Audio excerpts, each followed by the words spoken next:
This is Russell Brunson, and here he was trying to break a sales record, making $1 million in just 1 hour with his presentation, something never done before during an event. This idea came up when Grant Cardone asked him to speak at his 10X event in Las Vegas with 9,000 people. They agreed that Russell would speak for free, but could make an offer at the end, and they'd share the revenue 50-50. At the end of the video, I will tell you exactly how much he sold. But before that, I'll explain the exact framework he used that time and for all his presentations or webinars. It took me 18 days, but I'm happy to have managed to condense everything into this video so that you can replicate his method.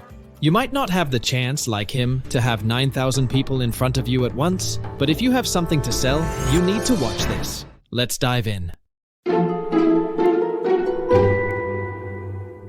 What I'm telling you today is based on the second part of the book, Expert Secrets. At the event, the speech was supposed to be 90 minutes long. To hit his $1 million target in 1 hour, he needed to sell more than $3 million worth. His share would be half of that, making $1.5 million in 90 minutes, which, when you break it down by the hour, hits his goal of $1 million. To understand his strategy, I first need to explain the main concept on which this entire sales presentation is based, the Big Domino. Basically, people have this one big belief that holds up all their other beliefs. If this first belief is true, then all the rest are seen as true too. Brunson uses religion as an example because it makes this concept clear. For instance, if someone believes the Bible is true, then everything in their religion, like Jesus being the Savior, is true for them. It's hard to convince them otherwise because they firmly believe in the truth of the Bible. Got it? Now, let's leave religion aside to avoid tricky discussions. The point is, even with your product and service, your potential customer has some other belief blocking them before considering what you offer. But if you can convince them that what you're suggesting is right, if you can make them see your new opportunity, that becomes their new core belief, and then they become a fan. During his sales framework, Brunson uses stories to break this core belief and the main objections. And when, thanks to the stories, people realize the 4 main things needed to change their core belief, it's like if the big domino of their beliefs falls, and the customer is ready to accept what you're offering. And remember, the whole presentation is designed to convince them of one thing, that your new opportunity is the only way to go to get what they want. If you add other things, it'll just confuse them, and the chance of making a sale will go down. There are 3 main phases. If you want to know how to allocate time for these phases, here's a suggestion. 15% for the first phase, 50% of the time for the second, 35% of the time for the third. Actually, there's also an additional 4th phase, but we'll see later how to consider it.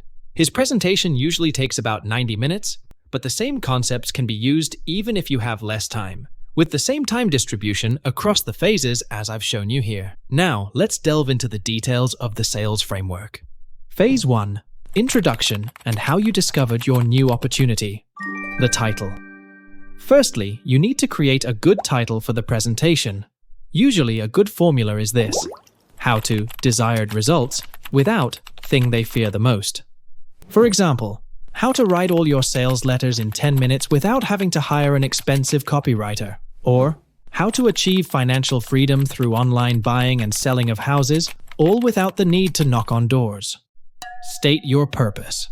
At the beginning of the presentation, after the usual greetings, start by immediately saying what you want to teach them, connecting it to the title, of course.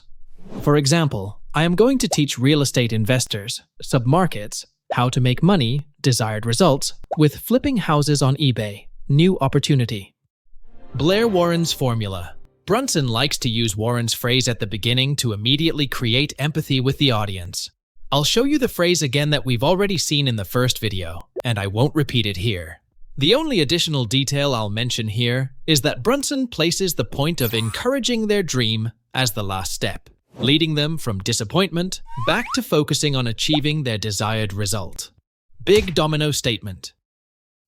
Here, you openly state what you want to convince them of. For example, Brunson says, "In the next 90 minutes, my goal is to convince you that funnels are the key to online success, and I'll show you my framework that makes it easy to achieve." Authority. Now you quickly present a couple of qualifications or achievements that make you credible. Be careful not to drag on too much and avoid being arrogant. Remember, you have the role of a guide, and they are the heroes of the story. It might seem long up to this point, but it all happens very quickly. Now it's time for the first story. The Epiphany Bridge. You need to prepare some stories. If you don't have your own, you can use stories from others that have given you realizations. I have other videos on the channel about how to build a story, but to simplify to the extreme, for a good story, you need at least the main character, a desire to achieve something, and a conflict or struggle to achieve that desire. Why do we use stories? I explained this in the first video, but it's good to repeat it here with another example. You know when someone arrives and everyone is laughing? The guy asks, "Why are you laughing?" They explain it to him, but it's not funny to him because he didn't experience what they did, you know? The same in business. If you talk to someone about your product, it's too technical and uninteresting for someone who hasn't had the realization of why they need it. So with your story, you try to make them relive your experience and have the same realization so they become interested in your product. Stories are a very powerful means to achieve this. This is the moment to tell the story that Brunson calls the Epiphany Bridge, which is the story of how you came to know about your new opportunity. Some will have the same realization you had and may already be ready to buy. In a one-to-one sale, you might pick up a closing signal here, and you would move straight to the closing phase. But one-to-many sales are different. The majority of your audience won't be ready to buy. They might still have doubts, so you need to keep going for everyone, addressing all possible objections. This concludes phase 1. You should use about 15% of your time for this phase, as mentioned earlier. Let's move on to phase 2, the 3 secrets related to the new opportunity. Brunson explains that once they understand, thanks to your epiphany story, that your new opportunity is interesting, there are 3 main objections. One about the opportunity you're offering, objection about the vehicle. One about their ability to achieve it, internal objection. One about external factors that could interfere, such as time, the economy, etc., external objection. You need to prepare beforehand and research what these 3 main objections might be for your offer. Here's an example to help you understand. Let's take network marketing. You've told your epiphany story to make them understand how you discovered the opportunity to do network marketing online. Now, you find yourself having to handle a false belief about the vehicle. I'm not sure if it works. You tell the story of how you tried to enroll your mother, and she got upset. You were down because continuing with network marketing like this risked losing your family. But then, you had the realization that you could generate leads online without involving your family. Next is an internal false belief. Yeah, but I'm scared to talk to people. You tell the story of how you had initially a very embarrassing call with a prospect. Phone sales were painful and difficult for you, but then you realized that you could sell through emails. Then there's an external false belief. My friends won't sign up. You tell the story of how in the past, you were mocked by your friends. You tried again, but it was impossible to bring your friends into network marketing.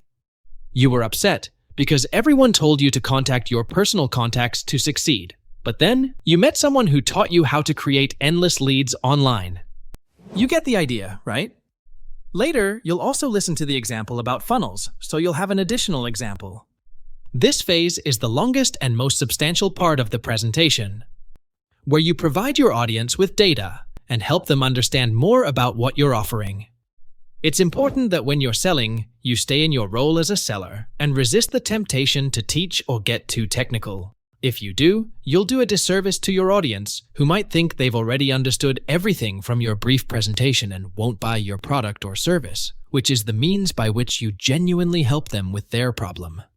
I remember a time when I was training a new salesperson to sell nutritional programs over the phone at a previous company. After a 30-minute call, she hangs up all satisfied and tells me, I had a great call. She didn't buy, but I helped her a lot by listening and giving her some advice. But what was her problem? I asked. She had stomach and intestine issues for a long time. Well, then the only way to help her is to sell her our service so that our doctor can help her solve her problem. Understand? You won't help her by comforting her. You help her by selling our service. She was a very smart girl. She understood immediately, and by the way, became a great salesperson. So, when you sell, have the conviction that the real way to help your customers is by making them buy your product or service. In your sales pitch, explain the what, but not the details of the how of what you're offering.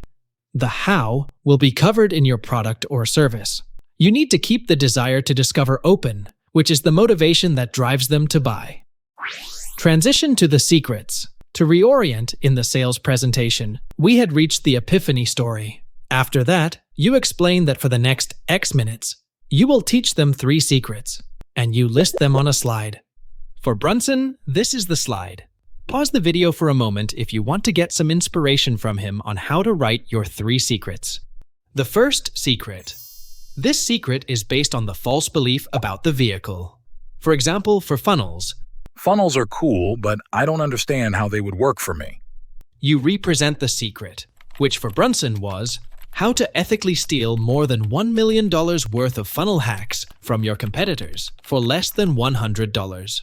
Ideally, in the story, you had hinted at having created a framework. The first video talked a lot about the framework. In any case, it's the series of steps you need to take to get the result, remember? Well, here you have to tell the story of how you earned the framework, with effort and hard work, to make them value it. And then, you explain the what of the framework to break the false belief about the vehicle, about the fact that they don't understand how your opportunity can work for them. For example, Brunson tells the story of when he had a supplements company to launch. He found another company, funnel hacked their funnel and modeled it, but it wasn't the best. So, he found another company that seemed to have a better funnel. He hacked and modeled their funnel and instantly increased sales tenfold. He broadly outlines how the funnel was, and that he built it in ClickFunnels, his platform. If there's time, he also tells the story of how others did a similar thing. Someone hearing this story and explanation might realize, Oh, I can just model an already successful funnel. It can work for me too. the second secret. Repeat what you learned for secret 1 also for secret 2, the one about the internal false belief. Brunson identified the one for his business. I'm sold on funnels, but I'm not a technical person, so I don't think I can build one. Here, he tells a story related to that, and then explains the framework for cloning the funnel inside his software in 10 minutes very easily. Someone who thought it might be too technical to create a funnel starts thinking, Well, if it's about cloning something already done in 10 minutes, I can do it too. the third secret. Repeat the same thing again for this secret. Here, remember, you're trying to break the external false belief. For Brunson's business, this is. Even if I build a funnel, I wouldn't know how to drive traffic to it. So, he tells a related story and explains how to look at which platforms his competitors are placing paid ads on and model what they do on the same platforms. Here too, someone who had some doubt about bringing traffic to the site sees an opportunity. So I don't have to create everything from scratch. I can model what others do in a short time. As you can see in these 3 secrets, Brunson explains what to do, provides valuable content, explains the general strategy, but to implement it truly, you need many more details that will be revealed when someone buys the product. Now, if you've crafted the stories well and conducted a good presentation up to this point, hear the famous Big Domino falls. A good portion of the audience will have realized that what you're saying is interesting, and they'll believe in your new opportunity. They will be willing to listen to your sales pitch. Phase 3. Presentation of the offer and close. At this point, you should be about 2/3 into your presentation. And now let's move on to presenting your offer. Transition to sales. To elegantly transition to this sales phase, you can use this pattern. Let me ask you a question. If you implement Secret 1, Secret 2, and Secret 3, do you think you could be successful? Wait for a yes, then continue. Now, obviously, it's impossible to cover everything in this presentation, although I've tried to share as much as I could. However, I've put together a special package for those who want to seize this opportunity and implement what I've been explaining. Permission to sell. Here, ask for permission to make them the offer. Is it okay if I spend the next 10 minutes explaining the special offer I've created to help you implement? New opportunity? Get a yes here. If they don't say it immediately, make a light joke like, "No problem if you don't want to. I already know this stuff, and I can leave right now." Then repeat, "Who wants me to present the offer in the next 10 minutes?" Everyone will likely say yes. Russell, now we make the offer and close right away, right? Not quite. First, we need to stack the offer. Stack. Now, at this point, you start adding what you're offering in a single slide and explain it, one element at a time. You'll end up with all the elements on that same slide. This is the stack. Why do we stack the offer? Because people usually remember the last thing presented and associate it with the price. Typically, sales presentations focus on the main offer, then move on to bonuses, and finally, reveal the price. But doing so, the prospect links the price to the last bonus and doesn't have a good perception. Instead, by grouping everything in one slide, the customer has a clear view of the complete offer and associates it with the price. How do you present the stack slide? Present the first item, usually your main offer, and explain in broad terms what it involves. If necessary, show images or a demo to help better understand. Then, go back to the stack slide and state the value of it, not the price. At this point, tell them also about the case studies you have. Do the same with all the other items you present and the bonuses. One at a time, each time showing the stack slide filling up and summarizing everything until you complete it with all the value items. Ideally, you want the overall value to be 10 times the price you'll eventually offer. If it's not high enough, you need to work on it to add more things or bonuses. Transition to the close. Then you say, "Obviously, I won't ask you for this price, but I ask you, if you got Secret 1 at this price, would it be valuable to you?" Pause and wait for them to say yes in their heads. Repeat for Secret 2 and Secret 3. This way, they will have said yes 3 times in their heads at a price multiplied by 10. Closing. Now, you show the complete stack slide of the elements and their value, and say, "You've seen that the value is this." Draw a line over the value, reveal the retail price, and say, "This is the price I usually apply to the public, which you can see on my website, and it's already a good deal. But since you've invested time with me for this today, I want to create a special offer for you. To make you understand, if you were to, and here you find a comparison for your industry and what they need to achieve. If you were to hire a specialist to do this for you, it would cost you X amount of dollars. But with this package, you'll have all the tools to do it yourself, and you pay only this." And show the final price of your offer, which is about 10 times less than the initial value. Russell, will people rush to get my offer now? They might, but a real pro does a few things more. Guarantee. Even if you've done everything well, the customer always has the doubt of getting a bad deal, so you need to reverse the risk with a guarantee and explain to them that they risk nothing, thanks to the guarantee you provide. Things like the 30 days money-back guarantee, which is pretty common nowadays. Urgency and scarcity. At this point, add urgency and scarcity by offering something special for a certain number of people, or for this event only. For example, Brunson offers additional bonuses only for those watching the live event. This point is very effective. I've never used this trick. It's always a challenge in sales and marketing to manage the truthfulness of urgency and scarcity, because the customer knows that this is your business, and it's obvious that you will continue to sell your product, right? They think they will certainly have other chances to buy it. Instead, making bonuses exclusively available for those who buy live is a very interesting and real incentive. With this, you have officially finished the presentation and the time you initially organized. However, as I mentioned, there's an additional phase. Q&A slide. At this point, you've made your offer. And what do? Maybe no one is taking action and buying the product. Some are thinking about it, while others still have some last doubts. So, you show a Q&A slide, ideally with a 30-minute countdown if the presentation was 90 minutes, to give you a parameter. These 30 minutes are extra and are not included in the timelines I initially gave you. Here you can answer the audience's questions, but very often, it's better to mainly prepare the questions beforehand. I'm talking about the common questions and objections you know you always get. Use this time to answer all of them. Use this formula. You are probably thinking, objection, right? And proceed to handle that objection. This is the selling framework that Brunson uses. There are many other details and exact scripts in the book, so if you're interested in this sales style, I highly recommend buying the book. But there's still one thing to say.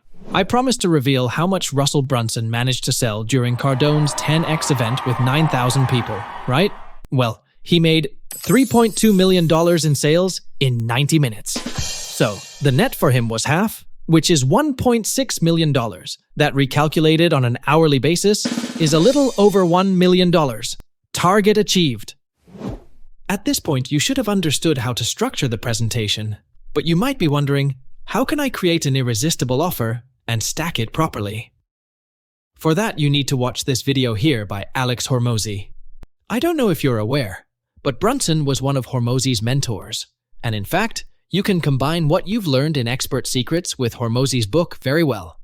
Until next time.